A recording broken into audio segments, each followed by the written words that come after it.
Welcome to Cabral HouseCall. I'm Stephen Cabral, board-certified naturopathic doctor, and today we're going to tackle 3 of your questions, starting with...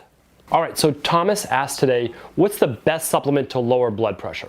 So it's an excellent question. What I like to say is that we never start with just supplements. So you have to understand blood pressure in general. You have to look at it as, most likely, it's a sympathetic nervous system imbalance, meaning that the stress version of the body, the stress side, which is the fight or flight, is on overdrive. It's constricting your blood vessels, your arteries, everything really, really tight for too long during the day, basically. You're kind of stuck in that pattern, where the parasympathetic relaxes the body. It dilates the blood vessels, and it just basically makes you more calm, more relaxed. So when we're looking at what we can do for that, well, we have to look at, we want you to exercise, of course. We would ideally like that. We want you to fix your nutrition. You're not eating inflammatory foods or foods that could potentially spike blood pressure themselves. And then after that, I like to look at detoxification. I like to look at sleep, making sure those things are going well, because we don't want to try to just supplement our way out of it. That's not naturopathic medicine. That's not natural medicine. If a doctor is saying, well, let's use this supplement for high blood pressure, and they're not doing anything lifestyle based, well, that's not natural medicine. That's basically still allopathic medicine trying to use a supplement like a drug. So having said that, I will tell you that supplementation can be extremely effective for high blood pressure, and we help people literally every single week with high blood pressure in my practice in Boston.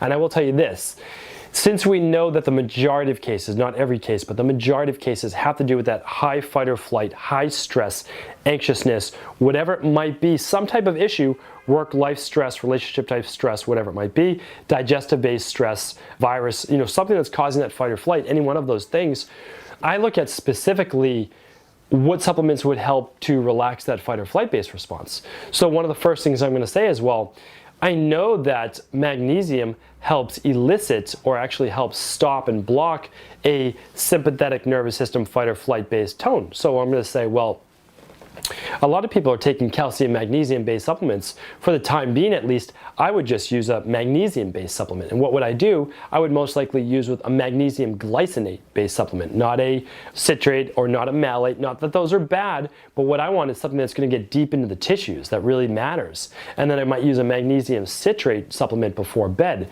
which is going to help with relaxation response. That part basically just has to do with if the person trends more towards constipation, I'd have no problem using a magnesium citrate. But if they trend more towards looser stool, probably wouldn't use the magnesium citrate because it can cause maybe a little bit looser stool. But of course that would help the person with constipation. So start with your magnesium glycinate, and they can use different methods and forms from there. You can look into products like phosphatidylserine. And how do you know if this product will work for you? Well, if you have high cortisol levels, phosphatidylserine and a product like ashwagandha will help calm down those high cortisol levels. How do you test for that? A simple adrenal stress-based test. That's it. Just get yourself tested, do a hair tissue mineral analysis along with it. That's it. Those 2 tests, you're going to have a lot of the clinical evidence, I believe, that you need to know how to basically treat this issue from a natural perspective, which means not trying to get rid of high blood pressure, but simply rebalancing the body. Start with those 2, then you can look into things like GABA and green juicing. There's a lot of things that work really, really well. I'm not going to lay out a whole protocol today because I like to know a little bit more about a person, but at least start with those 2 things, which I feel really comfortable with you using, especially backloaded in your day towards lunch and dinner and then before bed. All right, next question. What food sensitivity tests do I recommend? Okay, so we've recommended a lot of food sensitivity tests over the years. I mean, literally we've been doing food sensitivity now for quite a number of years. And the issue we were having before with some of the food sensitivity tests, I don't want to name names because they're still great tests, is that you have to go to a lab or have a phlebotomist do a blood draw for you. So if you have to do that, there's this larger barrier to entry that I don't like, meaning like that might prevent you from actually getting your food sensitivities done. So what we do now is a simple at-home or in-office blood spot test. So, and we also, I'm big on this. I do the IgG for right now. So I'm a big advocate of this is because if you can start to listen to your body, an IgE-based immune reaction just means that it happens pretty quick in your body. So you get hives, you get itchy skin, or your eyes get itchy as well. you get bloating, those types of things. That could be an immediate response to a food that you're sensitive to, right? Some type of digestive-based issue. Now, an IgG could be a latent-based response, kind of 24 hours or more later. And that's why I like to look at those, because you might not know what you ate 2 days ago. You might not remember that, and that can actually affect you through headaches and through skin rashes, migraines, all sorts of different things. So I like to test for that. So what I do is a simple at-home blood spot test. We do hundreds and hundreds a year with clients because it's so popular. And it's so easy to read. Literally, one poke in the top of the finger, 5 little spots of blood on a card, you mail it in, I get the results back 3 weeks later, and I just send out you the PDF of it, and you can actually see if you're in the green, that means you don't have a food sensitivity to that, at least from an IgG perspective.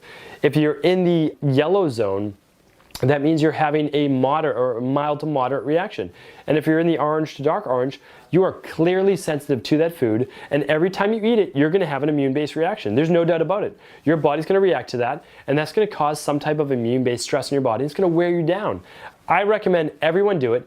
We do it with kids, we do it with adults, everyone. It's an important test to run. I really believe that. And so that's the one that I recommend. I'm just going to link it up in the show notes below. And again, you can always just go to stevencabral.com/podcast for this latest episode, and you're going to just be able to click on all those links and find it for yourself. Really, really simple. Next question. All right, so good. We have a big variety of questions today. And this one was, does apple cider vinegar really help with digestion?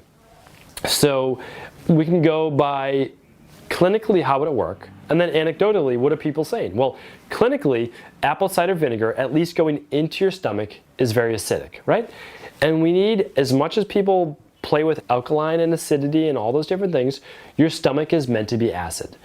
Taking the acidity away never makes sense. The reason why it never makes sense is because you're going to have a real difficult time digesting proteins and burning up that food without acidity. You need an acid stomach base. Now, if you're on an acid blocker, we'll talk about that another time. It doesn't mean you still don't need acidity. It means that you're having other specific issues of why you're having acid reflux. Hardly ever because of too much acid. We'll talk more about that again another time. So apple cider vinegar makes the stomach more acid. Well, that makes sense. So that's going to help improve digestion. Okay. Now, anecdotally, you have millions of people saying that when they take a little bit of apple cider vinegar, I like to use about 3 ounces of apple cider vinegar with about 3 ounces of water, so kind of like a 1-to-1 solution, and I like to sip it during a meal or have people drink it before their meal. Now, what that's going to do is it's going to help with the digestion of that food. The nice thing is apple cider vinegar is one of those things that goes in acid into the stomach and then comes out alkaline into the tissues. One of the few things that does that.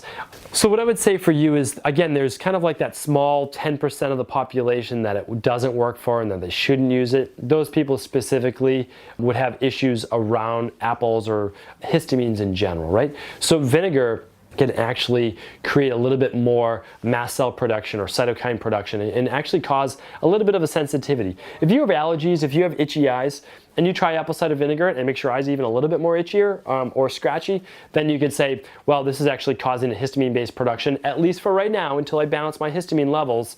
Not the best product for me. But if you're having digestive issues, which means you get a little bit of bloat after that meal, then try the digestive enzymes and try the apple cider vinegar. I think there's no harm in trying that. And again, test it out for yourself. See if it does work for you. It's fairly benign and nothing bad is most likely going to happen except for maybe that little food sensitivity or kind of immune-based sensitivity that you might get. 1 out of 10 people at the most. Hopefully that answers your question. We'll be back real soon answering more of your questions on Cabral's House Call. Thank you for just tuning into the Cabral Concepts. I want to make you aware of a really fun contest we have going on right now in January. And what we're going to do is we're actually giving away over $2,000 in prizes.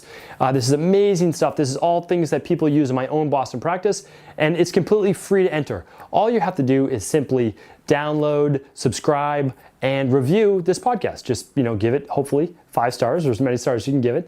Right on iTunes. Very, very simple. To get the full details, simply go to cabralpodcast.com.